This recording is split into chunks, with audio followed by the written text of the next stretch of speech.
Across the southern United States, from the open plains of Texas to the swamps of Florida, a silent war rages every single night. It's not a battle between people or nations or politics. It's a war for survival between farmers and one of the most destructive invaders America has ever seen, the wild boar. These powerful tusked animals, once introduced centuries ago for sport and food, have now turned into an unstoppable force of nature, multiplying fast, spreading wide, and leaving devastation in their wake. Every year, they cost American farmers more than $1.5 billion in crop damage, property destruction, and livestock contamination. This isn't just an inconvenience. It's an agricultural nightmare unfolding on U.S. soil. Imagine waking up at dawn to find your cornfield flattened, irrigation lines shredded, and the earth churned into chaos. That's the reality for thousands of farmers across the South. Wild boars tear through fields of corn, peanuts, and soybeans in search of food, their snouts acting like living plows that turn rich, fertile land into a wasteland of mud and debris.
One herd, known as a sounder, can wipe out acres overnight.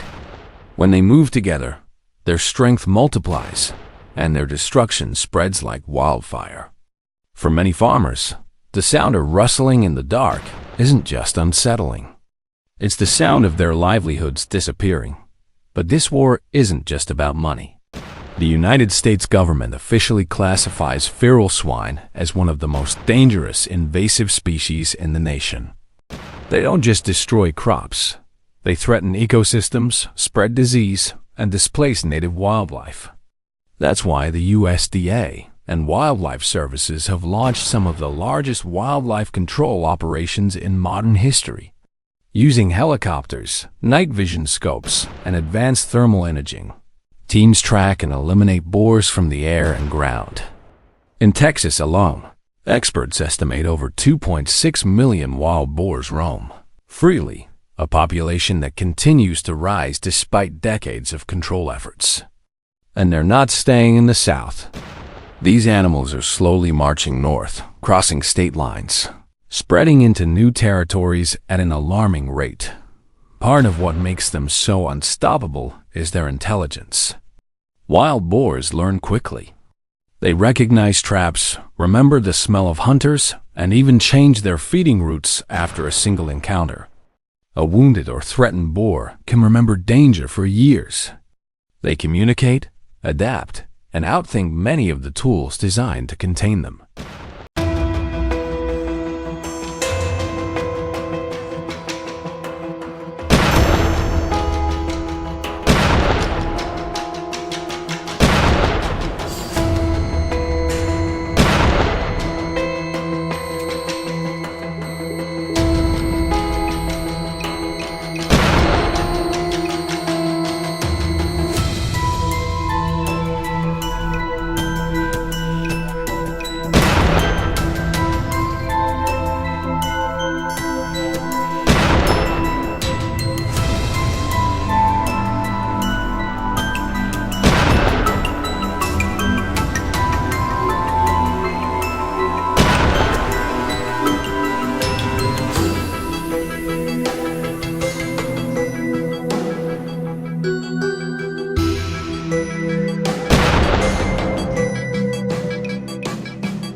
That's not instinct.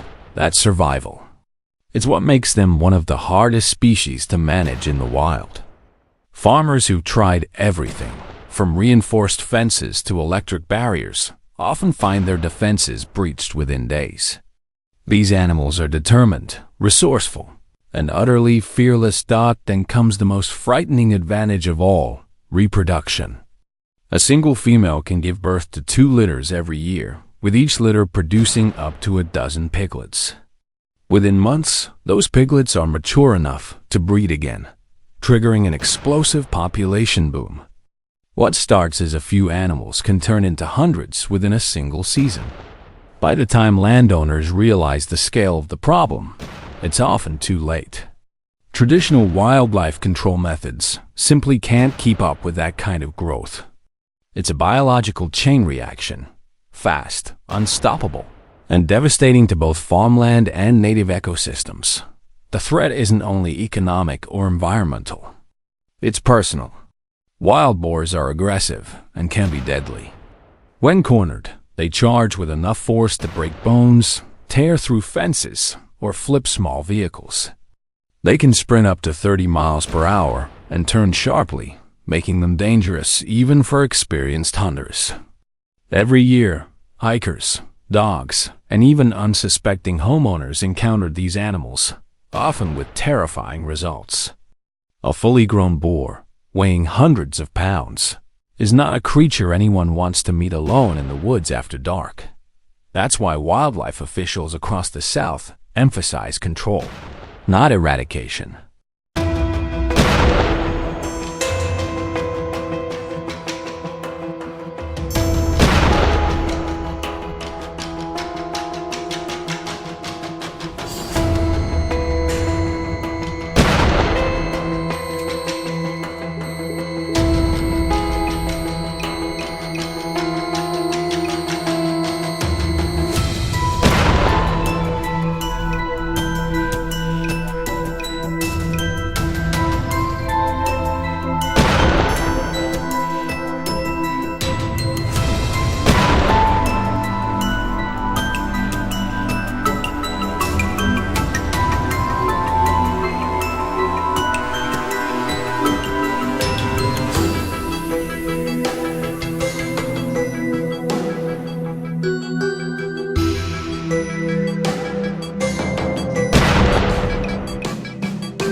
Completely wiping them out is nearly impossible, but managing their population is essential.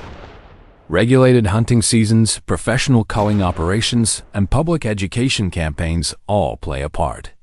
Farmers are being trained to secure feed storage, close off entry points, and report early sightings to authorities.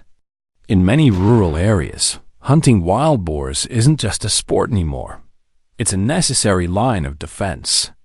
Skilled marksmen and local hunters often volunteer to track and eliminate these animals to protect both property and wildlife. It's a dangerous job, but one that plays a critical role in preserving America's farmlands. Advanced technology has joined the fight as well. Helicopter hunts, drone surveillance, and thermal scopes give hunters an edge, especially at night when boars are most active. But even with all this equipment, success depends on one thing: human instinct. Out in the field, where visibility drops and adrenaline takes over, it's the experience and reflexes of the hunter that determine survival. Because when a 300-pound wild boar charges out of the brush, there's no time to think, only to act.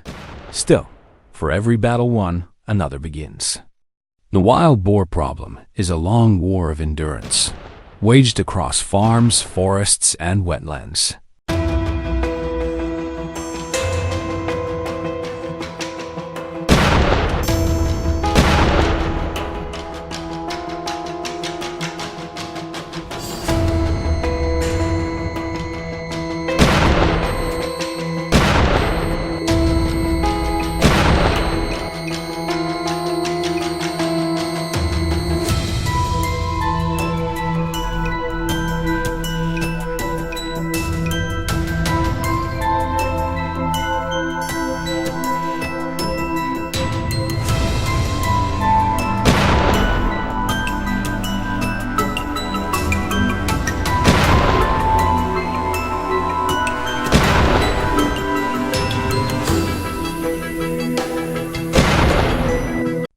If you'll enjoy this video, please like and subscribe my channel for more information.